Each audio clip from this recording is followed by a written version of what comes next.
What's up, YouTube? It's your boy, YoungOldHead, and you all can see by the title, but I just wanted to talk about what happened in Game 2.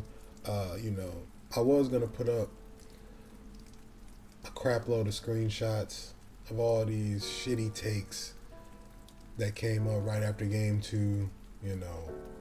I decided for multiple reasons not to put it up. They've been drowned out by all of the new takes they have for Game 3. And for whatever reason, they've mysteriously disappeared. The ones where they mention, the Warriors responded. The Warriors defense was stifling. Steph Curry showed up in the finals. Jordan Poole has finally arrived. Yeah, those ones. I was going to put those up, but I decided against it. Let's just talk about how the NBA just engineered one of the most disgusting and blatantly obvious match-fixing exhibitions we've seen in the playoffs since the Kings and Lakers Game 6 in 2002. These refs should be tried for what they just did. You know what? I'm just going to roll the tape.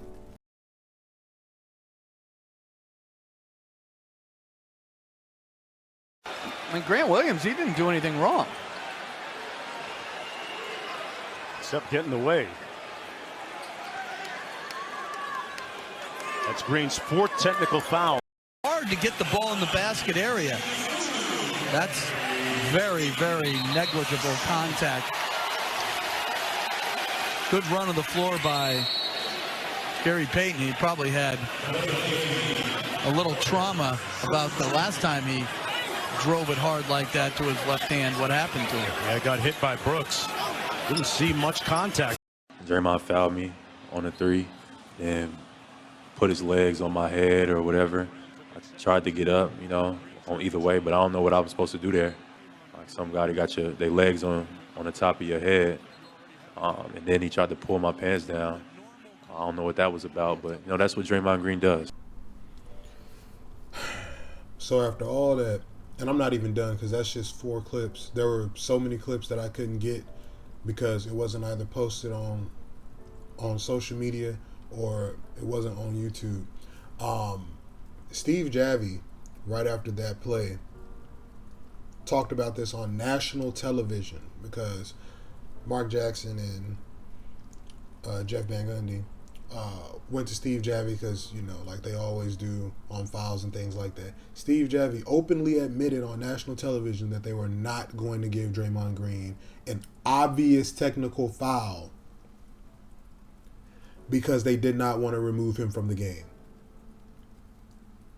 They were not going to do that because they give certain players preferential treatment. How Draymond has earned this quote-unquote preferential treatment that you're not supposed to get anyway, I will never know. See, in that first half, Draymond Green did everything but play basketball. He was continuously fouling. Continuously. He was continuously getting into it with other players on the Celtics. To add on to those clips, to give context, right? There was another foul, and I'm going to talk about more and more fouls that happened from Draymond and from other Warriors players in that game. But Draymond had a charge on Derek White, and the call was missed, and they gave a shooting foul to Derek White when Derek White was just there. He was just there. Draymond was driving in like a bull in a china shop. This was also in the first half as well, and he got the foul for it, right? There was also another foul, and by the way, this was all in the first half. I believe much of this was in the first quarter, except for the Jaylen Brown flagrant. They stopped the game during a fast break that the Celtics had to call a foul and a flagrant on Jordan Poole for tripping Derek White, right? And they did this whole thing where they slowed the game down. They reviewed the play for quite some time. And they came back and said, oh, my bad. It was incidental contact. So they took away both the foul and the flagrant, and they said just play ball. This was after they were missing all of these calls. All of these calls. Just not calling them on purpose. Giving the Warriors every call they could ask for. I believe in the first quarter, the Celtics had 8 fouls, and the quarter wasn't even close to being over with. Most of these fouls coming from the things that I just showed you, because instead of giving the Warriors offensive fouls, they gave us defensive fouls for those same plays. And the Warriors, I believe, only had 3, maybe less. And this is with a lot of time still left in the first quarter. We can talk about, well, this is later on in the game. Al Horford getting hammered on back-to-back takes by Draymond, and Clay came in to help on another one. Both hammered. Got no foul call. Draymond goes down on the other end, gets a foul call immediately. Right? There's multiple times in the game where Jason is literally putting the ball out in front of him, right? To prevent it from being stripped or them from being able to foul him and the refs not seeing. Because what a whole lot of these players would do, they would swipe where the ref didn't see, hit hand, hit arm, hit whatever, and it would not be called. So when he can hold it out in front of him, right, the contact can be visible, right? And the contact in a lot of senses can be exacerbated so that they can see it, right? Got hacked on multiple drives where he put the ball outward. They would not call a foul, and the Warriors would get the ball because he had been hacked. He lost the ball, and it would be a fast break for the Warriors. Same thing happened with Jalen, but it just happened more times with Jason in Game 2. Also, in the first quarter, there was a wide open dunk that Jalen had when he blew past Kevon Looney, and Clay jumped in the way. Clay jumped in the way. He was not vertical. This man jumped into Jalen, stopped Jalen's forward momentum to the rim. No foul is called. It's a clear collision. That is a textbook blocking foul. No call. And the Warriors get the rebound, and they're going back the other way. I reiterate, a lot of these things that happened were in the first half. A lot of it in the first quarter. If not for the whistle obviously having an agenda, the Celtics would have been blowing them out. Right? We were only up 4 or 5 going into the second quarter because of just the blatant agenda and biasness of the whistle. It was disgusting. It was disgusting. And going into the third quarter, right? And this was like after the whole missed technical or preferential treatment, missed technical on Draymond going into the half in the third quarter, right? The Warriors start to go on this run, which for all intent and purposes are also being helped by the whistle not being called on them on the other end. It didn't stop in the first half. It kept going. And Coach Udoka finally got a tech in the third quarter for standing up to the refs for his team for the continued nonsense. But that's not what you hear in the media. That's not what you hear from any of these people who cover the game, because I get it. They prefer not to talk about officiating. But in situations like this, you have to talk about it. You have to. Because there's absolutely no reason why what happened other than blatant biased officiating. And I'm not saying that the refs were Warrior fans. No, I'm saying that the league had an agenda to even this series 1-1. The league might have an agenda for the Warriors to win this series. Who knows? But I do know for game 2, the agenda was to even the series. Was to even it. And they got the job done. Congrats. Congrats. Congrats. You should be on trial. Like those refs were. They got proven guilty of gambling on the games that they were officiating. You should go to trial. That was disgusting.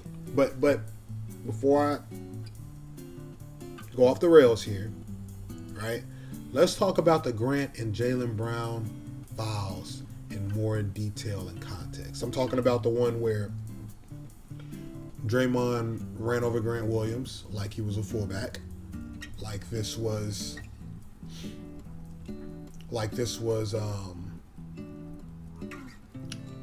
the conference championship, and he was in the AFC, and this was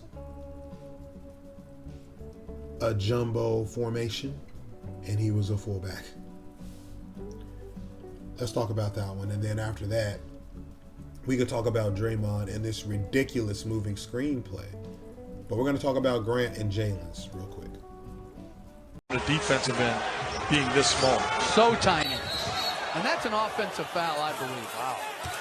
Green and Grant Williams tumbling to the court. The foul is going to go against Grant Williams, Jeff. It does. But Draymond Green, we saw it earlier with Jason Tatum.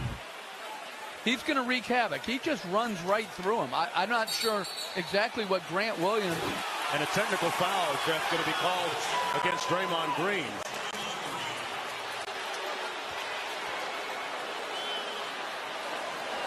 But hard to get the ball in the basket area. That's very, very negligible contact. Good run of the floor by Gary Payton. He probably had a little trauma about the last time he drove it hard like that to his left hand. What happened to him? Yeah, got hit by Brooks. Didn't see much contact. Yeah, so as we just saw, we saw the full context behind the Draymond fullback play. I'm gonna call that 42 blue Draymond run over you. I'm gonna call that. That's what I'm gonna call that play. So 42 blue Draymond run over you. That should have been a clear flagrant, clear as day. He ran through this man's body, especially how they called the game today. He ran through this man's body. This man wasn't doing anything but standing there. Nothing but stand. He wasn't even face towards Draymond, and he ran through his body all the way to the floor, tackled this man. That's a tackle. And a defensive foul was called on Grant. And the Jaylen call was one of the most ridiculous shadow calls I've seen in the playoffs so far. In the broadcast, Jeff Van Gundy, I believe, was the one to say, Gary was scared of his previous, incident where he got slapped in the head driving to the rim. Jaylen is not responsible for your mental trauma. Is Jaylen a fucking therapist? He's playing on the other team, trying to win a game. He did not touch you, but you fall to the ground because you anticipate contact when there was no contact there, and the refs fulfill the agenda. That's what's going on. Yeah. And then there was a shitload of other calls that happened later on in the game. Much of which is, like I said, too hard to find on YouTube, on Twitter, even on Reddit. I've checked there too, trust me. And but there was one of them The 3-man moving screen that Draymond set. Man set a moving screen on 3 different people. Play the clip, man. The shoulders a lot bigger than they were when he first came to the league. Told me that he put on some 15 pounds since playing for you, Mark. If you care about winning, you'll get better on defense. What the fuck is this? Is this the NFL? What is this? What is this? This man just set a moving screen, running and pushing people out the way. Not setting one standing still. Running, pushing people out of the way. While he's moving, running. And there's no foul call. Steph is just giving a wide open 3 because he just pushed 3 different people out of the way and blocked them, in essence, like he's a fucking lineman or a fullback. And that's the result. I'm going to end this video because, I think it's gone on a while. Actually, it's not even as long as it should be. If I was able to get my hands on the other clips in this game, it would be way longer. Way longer. The Warriors in that first quarter should have had 10 to 12 fouls. Easy. Easy. In the first quarter alone. We're not even going to talk about the second, third, and fourth. Especially the second and third. The NBA needs to be very careful about their match fixing. They need to be very careful because this came off way too obvious. Way too obvious. We knew what the agenda was the whole time watching it. It's disgusting. Do better. Goodness fucking gracious.